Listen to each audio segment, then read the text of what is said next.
Hello student, आज हम आपको यूग्लिना के रिप्रोडक्शन के बारे में बताएंगे। Reproduction in Euglena. तो यूग्लिना कैसे जनन करता है। यूग्लिना जो है वो एसेक्सुअली रिप्रोडक्शन करता है। आप जानते हैं रिप्रोडक्शन जो है वो 2 टाइप्स के होते हैं। एक सेक्सुअल रिप्रोडक्शन होता है, दूसरा एसेक्सुअल रिप्रोडक्शन होता है। तो जो सेक्सुअल रिप्रोडक्शन होता है इसमें गैमीट का फॉर्मेशन होता है। फिर गैमीट जो है वो इस गैमीट जो है वो फर्टिलाइज़ करेंगे और जाइगोट बनेगा, जाइगोट से एम्ब्रायो बनेगा। लेकिन इसमें यूग्लिना में ऐसा कुछ भी नहीं होता है। यूग्लिना कैसे रिप्रोड्यूस करता है? एसेक्सुअली रिप्रोडक्शन, यानी इसमें सेक्सुअल रिप्रोडक्शन एब्सेंट होता है और एसेक्सुअल रिप्रोडक्शन प्रेजेंट होता है। मीन्स एसेक्सुअली रिप्रोडक्शन ये शो करते हैं। अब एसेक्सुअल रिप्रोडक्शन भी कैसे होता है? मीन्स एसेक्सुअल रिप्रोडक्शन भी 3 तरह से यानी 3 मेथड से होता है। फर्स्ट क्या हो गया आपका? Binary fission. सेकंड क्या हो गया? Multiple fission and palmella stage. और थर्ड क्या हो गया? इंसिस्टमेंट। अब यहाँ नाम से ही आपको पता चल रहा है बाइनरी फिजन। तो बाइनरी मीन्स क्या होता है? 2। और फिजन मीन्स क्या होता है? यानी विखंडन, यानी 2 भागों में बंटना। तो बाइनरी फिजन यानी यूग्लिना की जो बॉडी है वो 2 भागों में बट जाएगी। मल्टीपल फिजन मैंने बताया था आपका विखंडन। मल्टीपल मीन्स कई भागों में। तो यहाँ यूग्लिना जो है वो कई भागों में इनकी बॉडी बटेगी। और पोमेला स्टेज जैसे आपने क्लेमाइडोमोनास वगैरह को देखा है, जो जेलेटिनस एक सिस्ट हो जाती है, उसके अंदर बंद रहते हैं, तो उसे हम पोमेला स्टेज बोलते हैं। इंसिस्टमेंट यानी यूग्लिना है अपने चारों ओर क्या बना लेता है? सिस्ट बना लेता है। तो एसेक्सुअल रिप्रोडक्शन जो है वो 3 विधि से होता है, बाइनरी फिजन, मल्टीपल फिजन और इंसिस्टमेंट मेथड से। तो बाइनरी फिजन जो होता है वो अनुकूल परिस्थिति में, यानी यूग्लिना की जब यूग्लिना जो है जब फेवरेबल कंडीशन होगी, यानी पर्याप्त मात्रा में लाइट, भोजन, ये सब उन्हें अनुकूल ताप इन्हें मिलेगा, तब ये बाइनरी फिजन दिखाएंगे। और जब प्रतिकूल परिस्थितियाँ होंगी, यानी जब सूखे की स्थिति हो, इन्हें ताप बहुत अधिक हो, सर्दी बहुत अधिक हो, तब ये क्या करेंगे? मल्टीपल फिजन या इंसिस्टमेंट की विधि से रिप्रोडक्शन करते हैं। तो अब हम देख लें बाइनरी फिजन कि वो बाइनरी फिजन में क्या होता है। तो बाइनरी फिजन क्या हमने बताया था अभी आपको? अनुकूल परिस्थिति यानी फेवरेबल जब परिस्थितियाँ होंगी, तो जल, ताप और भोजन की अनुकूल परिस्थितियों में यूग्लिना जो है वो लॉन्गिट्यूडनल डिवीज़न करता है। यूग्लिना में जो ट्रांसफ़र अब बाइनरी फिजन जो है वो 2 तरह से हो सकता है। लॉन्गिट्यूडनल होता है और ट्रांसफ़र होता है। लॉन्गिट्यूडनल मीन्स ऐसे खड़ा खड़ा डिवीज़न होता है, और ट्रांसफ़र में जैसे आपने देखा होगा पैरामीशियम में, वो ऐसे लंबा इस तरह से डिवीज़न होता है। तो यूग्लिना में जो क्या है आपका? मीन्स ऐसे वर्टिकल यानी लॉन्गिट्यूडनल डिवीज़न होता है, ट्रांसफ़र डिवीज़न नहीं होता है, ट्रांसफ़र बाइनरी फिजन नहीं होता है। तो यूग्लिना जो है वो लॉन्गिट्यूडनल बाइनरी फिजन करता है। अब यहाँ पे आप फिगर में ही देख रहे हैं, जैसे मीन्स ये ऐसे यूग्लिना खड़े खड़े जो है 2 भागों में ऐसे बट रहा है, तो लॉन्गिट्यूडनल डिवीज़न में करेगा। साथ में अब क्या होगा? सबसे पहले जो है इसमें न्यूक्लियस जो है यूग्लिना का, ये माइटोटिक डिवीज़न करता है, यानी समसूत्री विभाजन। सबसे पहले यूग्लिना में समसूत्री विभाजन न्यूक्लियस के अंदर होता है। इसके बाद इनकी बॉडी जो है वो धीरे धीरे एक फैरो यानी एक खाँच बन जाती है और बॉडी 2 भागों में विभाजित होती है। तो सर्वप्रथम इसका न्यूक्लियस जो है वो समसूत्री या माइटोसिस द्वारा 2 भागों में विभाजित होता है। अब समसूत्री यानी माइटोसिस डिवीज़न में भी कई स्टेप हैं। आपने देखा होगा प्रोफेज, मेटाफेज,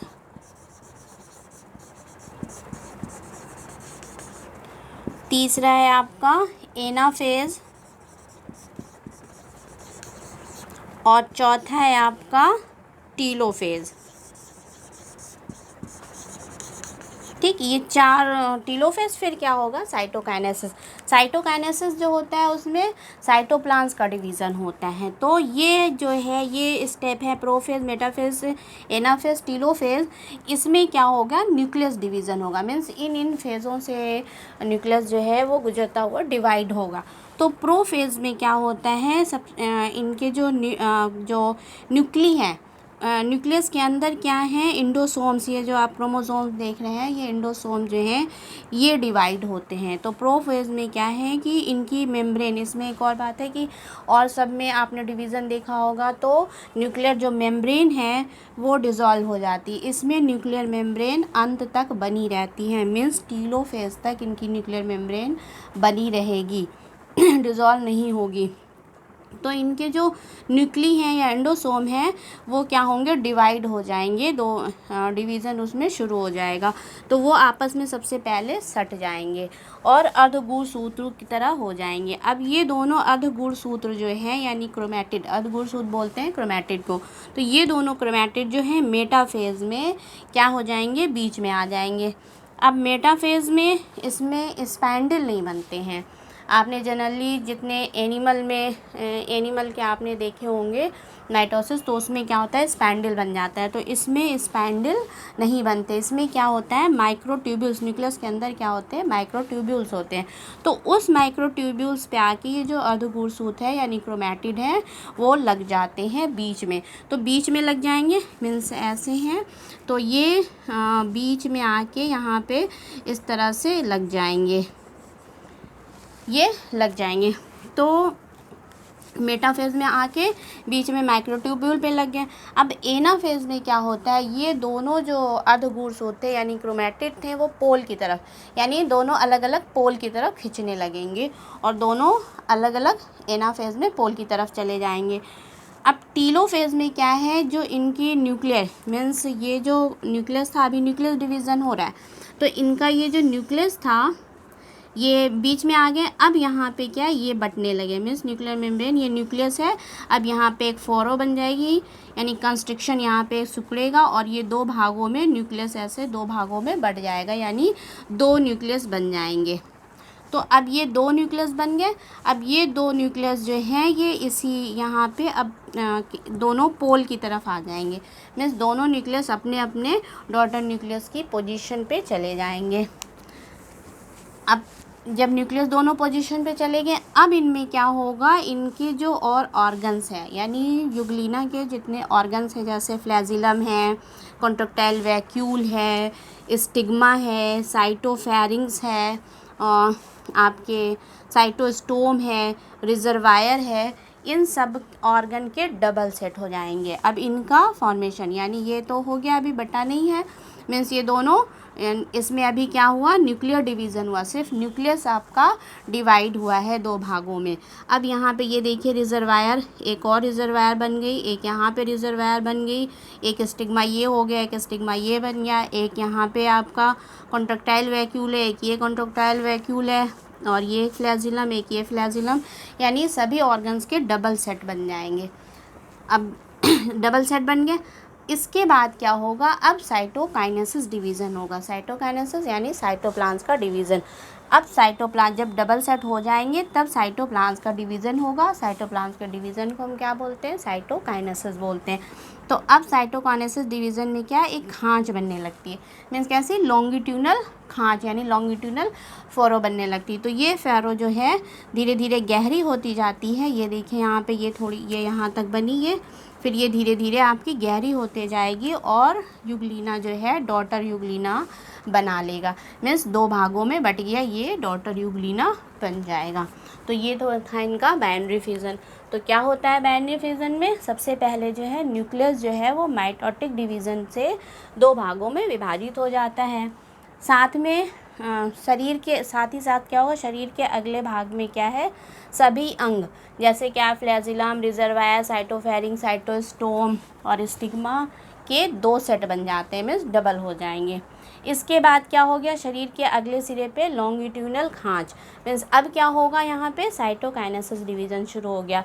तो लॉन्गिट्यूनली एक खांच बनने लगती है, मीन्स लंबाई में ऐसे वर्टिकली एक खांच बनने लगेगी और जो धीरे धीरे क्या होगा, बढ़ने लगेगी और शरीर के पिछले मीन्स इनके बॉडी के पिछले सिरे तक बढ़ने लगती है, जिससे युगलीना जो है वो 2 डॉटर युगलीना बना लेता है। तो ये तो था इनका आपका बाइनरी फिजन। और बाइनरी फिजन कैसा हो रहा है, लॉन्गिट्यूडनल बाइनरी फिजन हो रहा है, ट्रांसफर बाइनरी फिजन ये नहीं दिखाते हैं। अब दूसरा देख लें हम मल्टीपल फिजन या पामेला स्टेज। मल्टीपल फिजन में क्या हो रहा है,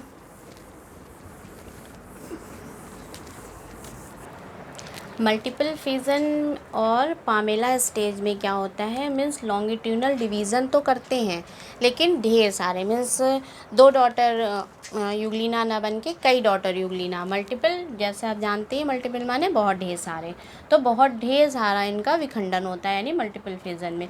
और एक स्टेज बनती है जिसे पामेला स्टेज कहते हैं, अभी हम बताएंगे आगे आपको। तो ये मल्टीपल फिजन और जो इंसिस्टमेंट दोनों विधियां थी वो किस में हो रही थी, प्रतिकूल परिस्थितियों में यानी अनफेवरेबल कंडीशन में। तो जब अनफेवरेबल कंडीशन जैसे बहुत ज़्यादा गर्मी हो, बहुत ज़्यादा सर्दी हो, बहुत ज़्यादा ताप हो, तब ये क्या करते हैं, इस पर अनुकूल परिस्थितियों में ये क्या हो जाएंगे, निष्क्रिय अवस्था में हो जाएंगे और अपना फ्लैजिला ये फेंक देते हैं और कैसे हो जाएंगे, गोल हो जाते हैं।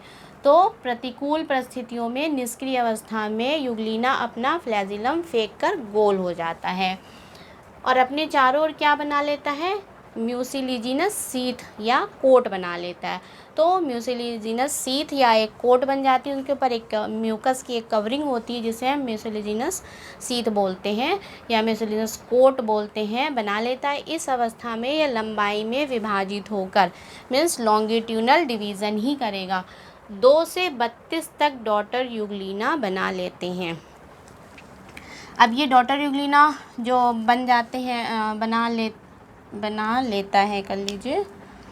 लेता है।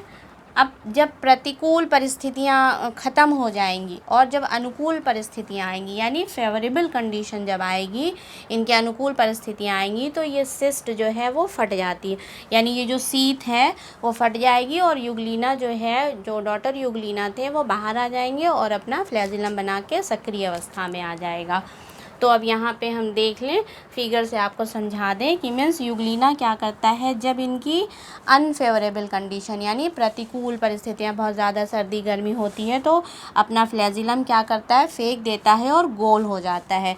गोल होने के बाद इसमें क्या बन जाते हैं, म्यूसिलिजिनस कोट या सीथ बन जाती है यानी किनारे किनारे म्यूकस की जो है कवरिंग बन जाती है। अब ये म्यूकस कहाँ से सिक्रीट होता है, तो ये म्यूकस जो है म्यूसीफेरस बॉडी होती है, तो म्यूसीफेरस बॉडी से ये सिक्रीट होता है, म्यूसीफेरस बॉडी द्वारा ही ये म्यूकस सिक्रीट होता है। तो ये म्यूकस अपने चारों ओर सिक्रीट करके म्यूकस यानी जेलेटिन जैसा म्यूकस होता है, जेलेटिन जैसे एक कोट के अंदर बंद हो जाता है। अब इसके अंदर ही ये लॉन्गिट्यूडनल डिवीज़न यानी कि इनमें वैसे ही न्यूक्लियस डिवाइड होगा, जैसे मैंने अभी बाइनरी फिजन में आपको बताया था। न्यूक्लियस डिवीज़न के बाद फिर क्या होगा, साइटोकाइनेसिस होगी यानी साइटोप्लाज्म का डिवीज़न होगा और एक खाँच बनेगी। इस तरह से ये अंदर ही अंदर क्या हो जाएंगे, डॉटर लॉन्गिट्यूडनल डिवीज़न करके डॉटर युगलीना बना लेते हैं। अब ये 2 से 32 तक यानी ढेर सारे युगलीना डिवीज़न होके इसके अंदर बन जाते हैं। जब कई डिवीज़न हो जाता है यानी 14-15 इस तरह से 32 तक डिवीज़न हो सकता है, तो जब ये डॉटर युगलीना बन जाते हैं कई लॉन्गिट्यूडनल, तो इसके अंदर ये जो डॉटर न्यूक्लिया ये म्यूकस सीथ के अंदर एक और कवरिंग अपने चारों तरफ बना लेते हैं। मीन्स ये म्यूकस कोट तो था ही, आप देख रहे हैं, तो ये म्यूकस का मास हो गया। मास के अंदर ये जो डॉटर युगलीना जो सिस्ट बनाए थे ये अपने ऊपर एक और सिस्ट बना लेते हैं इसके अंदर। तो ये सिस्ट मास के अंदर यानी म्यूसिलिजिनस जो ये मास है इसके अंदर फिर एक जेलेटिनस सीथ के अंदर ये बंद रहते हैं इस तरह से। तो ये स्टेज क्या कहलाती है, पामेला स्टेज कहलाती है। तो ये पामेला स्टेज में ऐसे एक म्यूसिलिजिनस मास के अंदर पड़े रहते हैं और जब फेवरेबल कंडीशन आती है तो ये मास म्यूसिलिजिनस मास से पहले बाहर आते हैं, फट जाती है, फिर इसकी ये जो म्यूसिलिजिनस सीथ है या जो कोट है ये फट जाएगी और ये फिर फ्लैजिलम बना लेंगे और सक्रिय अवस्था में आ जाएंगे। तो डाटर यहाँ तक आपने देख लिया था कि यूग्लिना बना लेते हैं। अब जब अनुकूल परिस्थितियाँ आने पे ये सिस्ट फट जाती है और डॉटर यूग्लिना जो है वो बाहर आ जाते हैं और डॉटर यूग्लिना वृद्धि करके एडल्ट बन जाते हैं। मीन्स उसमें क्या हो जाएगा, फ्लैजिलम बन जाएगा और वो वृद्धि करने लगेंगे और क्या बन जाएंगे, एडल्ट बन जाते हैं। अब ये जो सीथ है, जो सिस्ट जो बनी है वो किससे बनी है, म्यूसिफेरस बॉडी द्वारा स्रावित होती है। पामेला स्टेज में यूग्लिना क्या होता है, म्यूसिफेरस सीथ के अंदर ही अपने चारों ओर एक और सीथ बना लेता है। वो स्टेज क्या कहलाती है, पामेला स्टेज कहलाती है। और ये अनुकूल परिस्थिति आने पे डॉटर यूग्लिना जो है म्यूसिफेरस कोट या सीथ से बाहर आके फ्लैजिलम बना लेते हैं और सक्रिय अवस्था में आ जाते हैं, मीन्स सक्रिय हो जाते हैं। अब हम देख लें इंसिस्टमेंट।